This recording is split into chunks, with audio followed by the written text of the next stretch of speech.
ਪਿਆ ਅਸਲ ਪਾਲੀਆਂ ਜਿਹੜੀਆਂ ਨਾ 7-7 ਹੀ ਇਹ 6 ਲੱਗੀਆਂ ਉਹਨਾਂ ਠੀਕ ਦੱਸਿਆ ਤੇ ਉਹਨੇ ਤੇ 270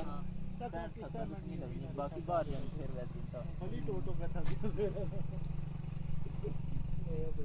ਉਹਨਾਂ ਨੂੰ ਪਤਾ ਹੈ ਉਹ ਮਾਸ਼ਾਅੱਲਾ ਡੇਲੀ ਇੱਕ ਅੱਛਾ ਹੋ ਗਿਆ ਓਕੇ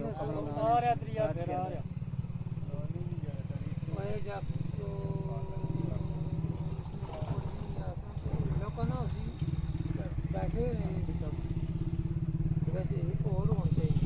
ਸੱਤ ਪੂਰੀਆਂ ਕਰ चलो कर फिर सुना सात दुनिया करे वो वैसे ही जल्दी हुआ है और बैना भी तो होना ਐ ਜਗ੍ਹਾ चलो मेरे पास लेटेंगे तो नहीं होने लगा वैसे सुनो तरीका हुआ हाँ बंदा पैसे हाँ और ये ना